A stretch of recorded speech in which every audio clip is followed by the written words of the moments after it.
Bonjour à tous et bienvenue à cette nouvelle vidéo. Aujourd'hui, une vidéo de philosophie, comme je disais, sur, avec la problématique suivante, la nature peut-elle être objet de science? Donc, vous l'aurez compris, les deux principales notions qui font l'objet de notre étude, c'est la nature et la science. Donc la science, on va parler un petit peu, la science telle, hein, enfin science, physique, chimie, technologie, etc. Mais ça va pas être un cours de physique, chimie, technologie, mais un petit peu étude de certains principes, fonctionnement, et surtout la connaissance, le savoir, l'expérience liée à la science, mais également le fonctionnement de la nature, la présence de la nature, etc. En cela, donc sur la notion de savoir liée à la science, il faut distinguer deux types de savoir. Le savoir empirique, qui provient de l'expérience, donc l'expérience qu'on a menée ou des choses qu'on a déjà réalisées, et le savoir théorique qui est source de son savoir. Donc empirique c'est expérience, pratique, si on peut le dire, et savoir théorique c'est source de son savoir. Donc la science, on peut parler, on va faire essentiellement référence à des physiciens, par exemple Newton, hein, avec la théorie de la gravitation universelle. Il y a Copernic et Galilée sur les théories liées aux astres, au soleil, etc. Enfin, au système solaire, etc. Il y a des théories scientifiques qui marchent, mais parfois, est-ce qu'elles sont réelles ou pas réelles? Ça peut être première question. Autre question, connaissons-nous, donc je vais vous la dire, connaissons-nous la nature elle-même ou connaissons-nous nos propres progrès, nos propres représentations de la nature qui nous donnent un pouvoir de prédiction? Donc il y a trois difficultés posées par ces problématiques.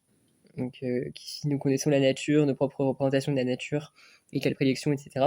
Première difficulté, modèle sans coller à la réalité peut nous permettre de savoir ce qui va se passer. Donc parfois, euh, à partir d'un modèle, à partir d'une expérience, on peut prédire. On peut se dire, j'en ai déjà eu l'expérience, il y a déjà eu ça, donc il devrait y avoir ça. Ou par expérience, il devrait y avoir ça. Parfois c'est vrai, ça va s'appliquer, et parfois c'est faux, non, ça va être différent en fait. J'ai eu, admettons un exemple concret, c'est un exemple au pif, hein. Admettons que j'ai eu 13 toute l'année en maths, et au bac de maths, j'ai 13. Donc je me dis, je vais avoir 13.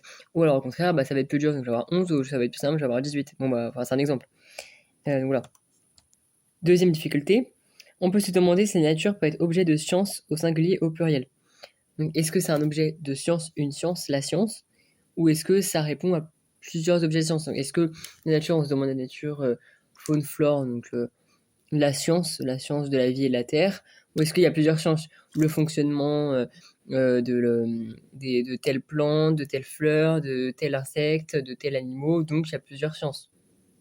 Il y a la science du fonctionnement, la science du développement, etc. Donc, c'est pour ça qu'on parle de science au singulier ou science au pluriel. Troisième difficulté, toujours en rapport avec ces problématiques, c'est on a d'autres façons de nous intéresser à la nature que les recherches scientifiques. Nature, ce qui n'est pas l'œuvre de l'homme. La science, c'est l'œuvre de l'homme, parce que la science est produite par l'homme, est développée par l'homme, et étudiée par l'homme, alors que la nature, en fait, l'homme anthropise la nature, ça c'est lié au programme d'HGSP, l'homme développe la nature, donc l'urbanise.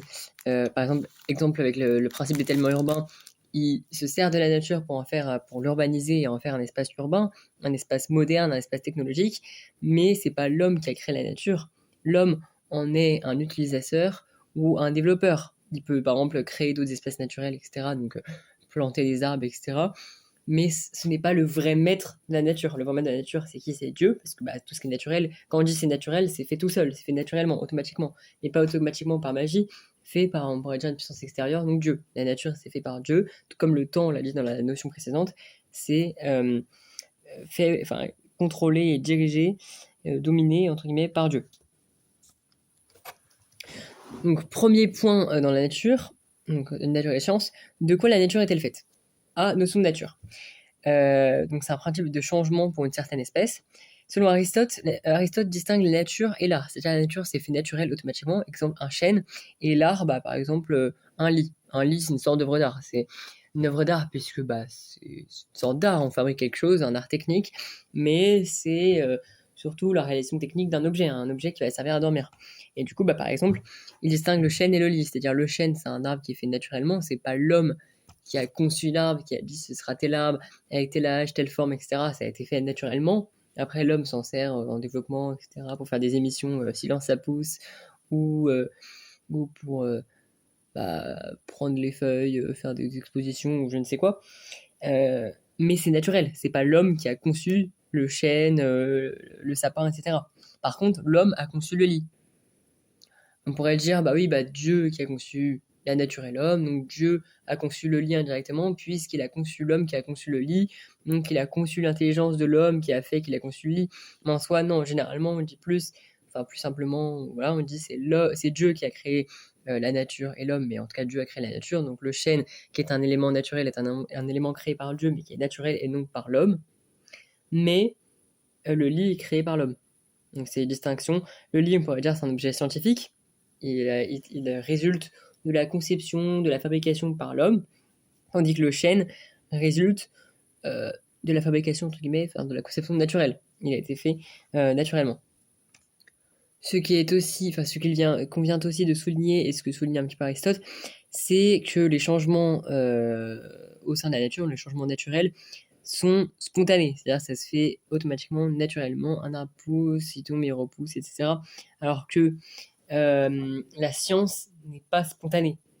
Donc maintenant, quand on développe un robot, on se dit, bah, il fait les choses de manière spontanée. C'est vrai, mais le fait de concevoir et de fabriquer des objets, c'est pas spontané. Ça suit quand même un programme qui a été prévu, etc. Et si un jour, bah, le programme est tombé en panne, voilà, il y a cette notion de panne, cette notion de problème. Donc si une machine tombe en panne, bah, elle s'arrête. Elle va pas se remettre à remarcher tout seul. Il faudrait que quelqu'un la répare. Tandis que la nature, elle ne peut pas s'arrêter.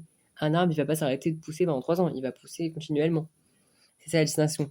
C'est que la nature, c'est spontané. Elle agit spontanément et continuellement, alors que la science, c'est du coup non spontané et pas continuel. Et même ce principe de robot d'IA, on pourrait se dire, bah, c'est spontané puisque c'est automatique. Bah oui, mais c'est quand ça tombe en panne, il y a bien un moment, il y a une panne. Enfin, c'est très rare que, pour l'instant, il n'y a aucune machine qui a duré toute sa vie. Même une IA, au bout d'un moment, elle va peut-être tomber en panne, il y a des bugs, il y a des erreurs, etc. Elle n'est pas parfaite toute seule, alors que la nature, en soi, elle est parfaite. Elle a été conçue par Dieu, Dieu qui est parfait, donc la nature est parfaite. Si une autre différence entre science et nature, c'est que la nature, elle n'est pas falsifiable. On ne peut pas falsifier une nature. On pourrait dire reproduire une nature ou la refaire, mais on ne peut pas la falsifier. La nature, elle est naturelle, c'est la nature. Alors que la science, on peut toujours falsifier des idées, des concepts, etc. Et les jours de reproduction, c'est plus simple, entre guillemets, et plus falsifiable, davantage falsifiable que la nature. Autre différence aussi, c'est que la science, parfois, pour démontrer quelque chose dans le sens, on a besoin de preuves, on a besoin de prouver la science, alors que la nature, elle n'a pas besoin de prouver puisque c'est naturel, c'est démontré naturellement. Sans preuve, nous comprenons et nous constatons, entre guillemets, la nature, les faits naturels de la nature. Un chêne est un chêne, on n'a pas besoin de prouver qu'un chêne est un chêne ou comment il se développe, on le constate par nous-mêmes.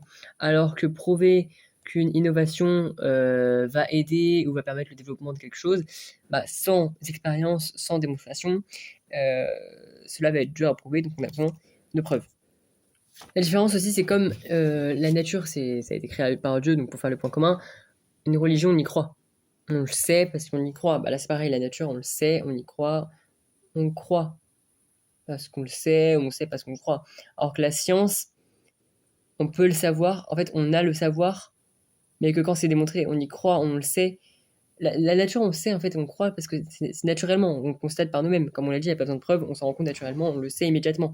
Alors que la science, on a besoin de preuves pour le savoir et pour le comprendre.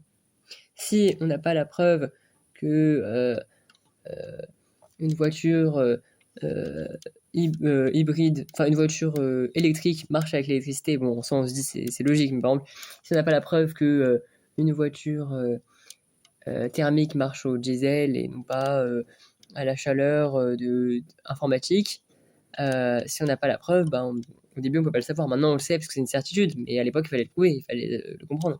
Une voiture allait fonctionner de telle manière. Si on n'avait pas prouvé, on pouvait pas savoir. Alors qu'un arbre qui pousse naturellement, on le sait, il n'y a pas besoin de preuve puisqu'on le voit en fait. C'est sans preuve, c'est juste une constatation, c'est naturel. Quand on parle de raison, quand on parle de science, j'ai dit le mot, on parle de raison. Enfin, on parle donc de savoir, de connaissance, de preuves, etc. Sous les termes qui interviennent entre science et nature.